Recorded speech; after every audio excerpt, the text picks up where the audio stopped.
I've heard it said that the less you have to say, the longer it takes to say it. And that's kind of how Chapter 1 is starting out.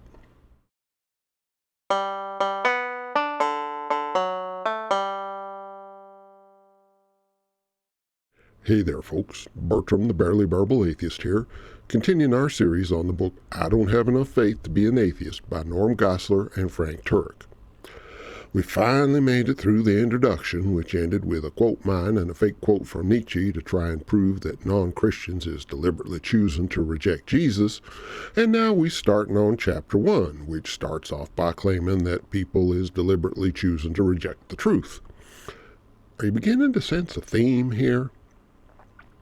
Chapter 1 opens up with a recital of the scene from the movie A Few Good Men, where Jack Nicholson ends up shouting, "You can't handle the truth," which Geisler and Turek say is a pretty good description of American culture. Then they go through a laundry list of folks that we want and expect to hear the truth from, as if that weren't a direct contradiction of what they just got done saying, and then they say this, quote, "On the other hand, despite our unwavering demands for truth in those areas, many of us say we aren't interested in the truth when it comes to morality or religion. In fact, many downright reject the idea that any religion can be true." End quote. Now, that statement, as written, is demonstrably, factually false. While the number of non-believers is rising, it's still the case that most people today is religious, and being religious means believing that your religion is true. And even skeptics will tell you that the reason they ain't religious is because they don't think it's true, which means that they are interested in the truth about morality and religion. So it's trivially easy to falsify the claim that folks ain't interested in truth about morality and religion. And Geisler and Turek know that. What they's doing here ain't exactly lying. They do have a point they want to make, and they know they's going to have a tough time selling it, so they ain't coming right out and telling us what they really mean. All this talk about people rejecting truth is really about people rejecting something else. He's just using the word truth as a placeholder for what they really mean. And we'll get to that in a minute. First, though, I want to talk about an important distinction that is completely and 100% absent from Geisler and Turek's discussion of the truth. And that's the difference between objective truth and subjective truth. That's important because you can't have multiple contradictory claims that are all objectively true, because objective truth means being consistent with objective reality, and it ain't possible for two contradictory claims both to be consistent with objective reality in the same way and at the same time. But on the other hand, there's any number of contradictory claims that can be consistent with someone's subjective truth, because subjective truth just means being consistent with someone's worldview. And unlike objective reality, worldviews don't have to be self-consistent. So it's even possible for the same person to hold multiple subjective truths that contradict each other, thanks to the magic of compartmentalization. And I think this would be a good place for me to tell the parable of Mount Sinai and the burning bush. Which, okay, that's kind of poetic because it ain't really a parable, and it ain't even specifically about Mount Sinai or about the burning bush from the story of Moses. It's just about a mountain and a bush. But I like the title anyway because it's kind of poetic. So anyways. So imagine you and a bunch of other folks is standing at the base of a mountain on a foggy, cloudy day, and you want to know where the very top of the mountain is. So you spread out all around the base of the mountain, and you begin to climb. And notice, you may start out pretty far apart, but the higher you climb, the closer you get not only to the top, but to each other. And you may come to some kind of local peak and think you's at the top when you really ain't, but as everyone else keeps climbing, you can hear their voices above you, and you realize you still got more to go, so you head toward the voices, and maybe you go back down a little, but pretty soon you start going back up again. And you keep going up, and so does everybody else, and the higher you climb, the closer y'all get to each other, until finally use all together at the very top. And Mount Sinai is a metaphor for objective truth. Objective reality exists independently of our perceptions or misperceptions, and as long as we follow objective reality in our search for truth, we're not only going to get closer to the truth, we're going to get closer to other folks who's following objective reality looking for the same truth. And some folks see that, and they see how we's all converging on the same answers, and they think that means there's some kind of secret conspiracy going on. But of course, that ain't it at all. That's just the way objective reality works. Once you make it to the top of the mountain, you're going to be at the same place as everyone else who's made it to the top of that same mountain. And the bush is kind of the opposite. The bush grows from a single seed, which develops into a single sprout and maybe even a single leaf. But in order to grow, the bush needs to spread out so it can soak up as much sunlight as possible. So the sprout puts out branches and gets taller and puts out more branches, and the branches put out branches, and those branches put out branches, and on it goes, filling up all the available space that it can reach. And the burning bush is a metaphor for subjective truth. Subjective truth is a kind of truth that only exists inside of people's minds. So there ain't no external reality for folks to converge on. Subjective truth has to have minds for it to exist in. And that means that in order for subjective truth to spread, it has to attract a bigger audience, which means it has to evolve and diverge in order to appeal to a wider variety of personal tastes and biases and expectations and everything else that goes into making a personal worldview unique. And the result is that the longer folks search for some particular subjective truth, the more that truth tends to evolve new branches and take on new forms. We see the same kind of pattern in fashion and in fictional tropes like vampires, I guess, and dragons and things like that. They kind of grow and evolve over time. But the one place you especially see the burning bush pattern is in religion, especially in a populist religion like Christianity. Divisions in Christianity is older than the New Testament itself, and in fact some of the oldest books are written, at least in part, to try and deal with the divisions. Subjective truth expands to fill the tastes and imaginations of its audience, and that's what's going to give you a burning bush pattern. So anyway, the main point I'm trying to make here is that not only is there a significant difference between objective truth and subjective truth, there's a distinctly different and obvious pattern that's produced by each different kind of truth. We all kind of know that questions like, how much money is in my bank account and what's the capital of Austria is asking about an entirely different type of truth than questions like, what is God's will? And is it okay to cancel bigots? And that's why we have different standards for tolerating a diversity of opinions about subjective truth than we do for tolerating, let's say, perjury in a courtroom setting.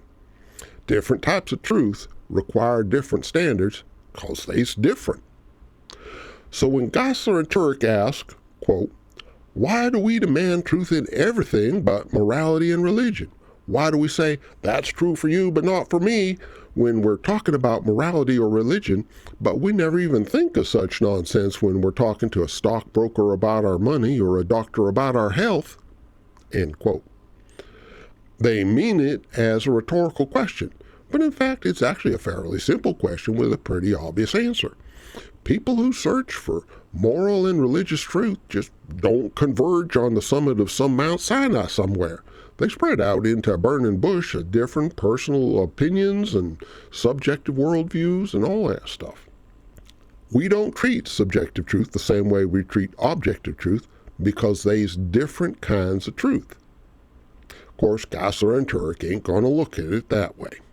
Their answer to their question is, quote, although few would admit it, Our rejection of religious and moral truth is often on volitional rather than intellectual grounds. We just don't want to be held accountable to any moral standards or religious doctrine." End quote. And up they go again on their favorite hobby horse. Non-Christians don't have any legitimate reasons for their disbelief. They's just bad people who don't want to be as moral and righteous as Geisler and Turek. And of course, Geisler and Turek don't come right out and say it in those terms, but when you divide the world into those who's willing to live moral and righteous lives and those who ain't, and you identify Christians with the former and non-Christians with the latter, then that's what you's really saying. Kind of reminds me of a Bible story in Luke chapter 18, verses 10 and 11. Quote, "Two men went up into the temple to pray, one a Pharisee and the other a tax collector. The Pharisee, standing by himself, prayed thus, 'God, I thank you that I am not like other men, extortioners, unjust, adulterers, or even like this tax collector.'" End quote. Anytime you point the finger at other folks and judge them for not being like you, you're praising yourself, especially if you have to invent motives for the other folks in order to make them sound bad. But now at last, Geisler and Turek starts to home in on what they's really mad about and what they's actually talking about when they say that people in America don't want to believe in the existence of truth. Quote, "We blindly accept the self-defeating truth claims of politically correct intellectuals who tell us that truth does not exist. Everything is relative. There are no absolutes. It's all a matter of opinion. You ought not to judge. Religion is about faith, not facts. Exclamation point." End quote. Man, look at all them semicolons. They must have been on sale. Okay, here we're finally getting to the real point that Geisler and Turek is so upset about. It's them daggone politically correct intellectuals trying to tell us that truth, i.e. religious truth, i.e. Geisler and Turek's personal beliefs, that ain't objectively true. And that phrase, politically correct intellectuals, is the dog whistle that belies their true intent. Well, that plus the last little dig there about religion being faith, not facts. Think about it.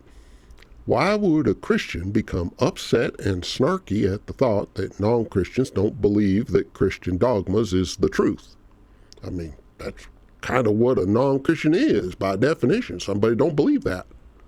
The fact that non-Christians exist is just a fact. It ain't something anybody ought to find surprising or upsetting. The Bible even teaches that only a few folks is going to be saved, so Geisler and Turek ought to be expecting that the world would have more non-Christians than Christians. But here's the thing. It ain't enough for Christians like Geisler and Turek to believe in their own religious truths themselves.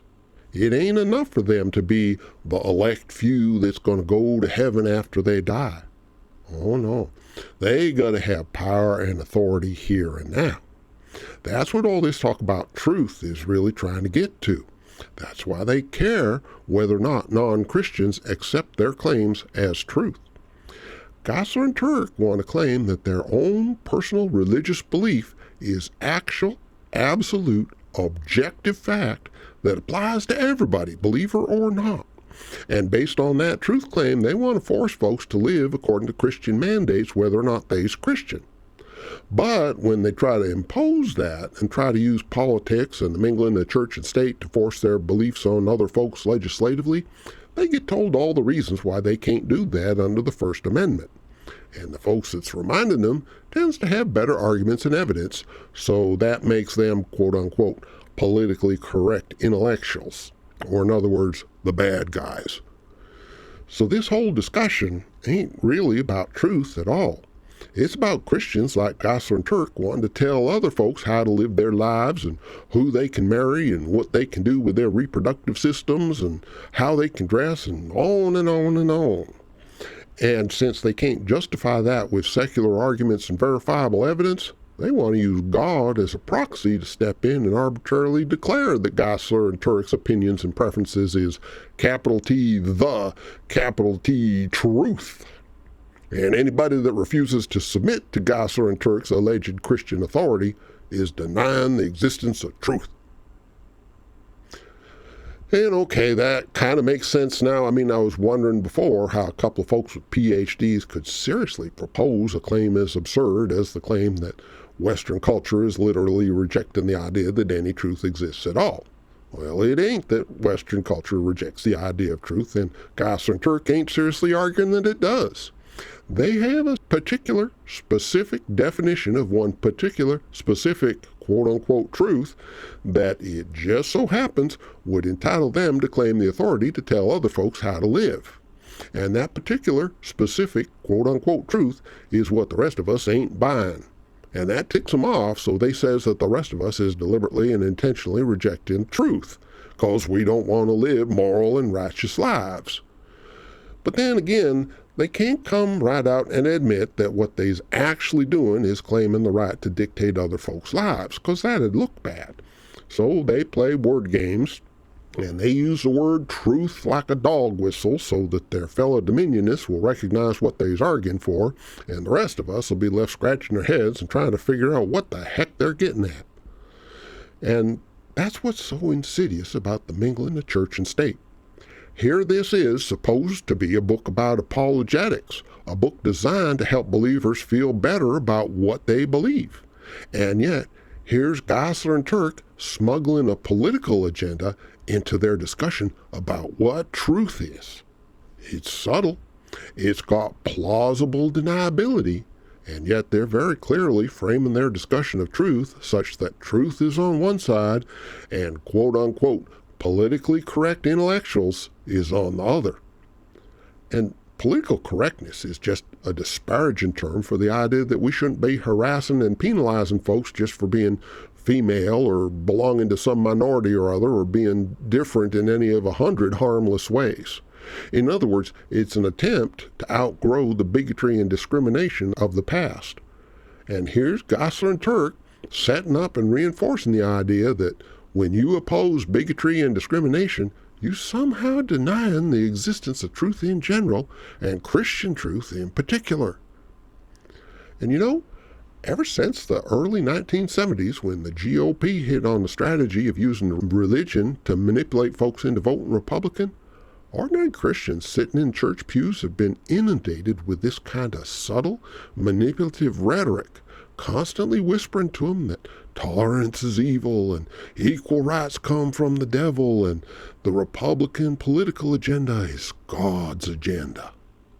And that's how you get 80% of the evangelical voters to vote for an obviously corrupt fraud like Donald Trump. So anyway, enough about that. From here, Geisler and Turek break their argument down into 4 points that they's going to argue individually, in keeping with the principle that the less you have to say, the longer it takes you to say it. And that's where we're just going to pick up again next time. I'm sure that there's more could be said, but that about does it for me for today. Thanks for watching, and please be kind wherever possible.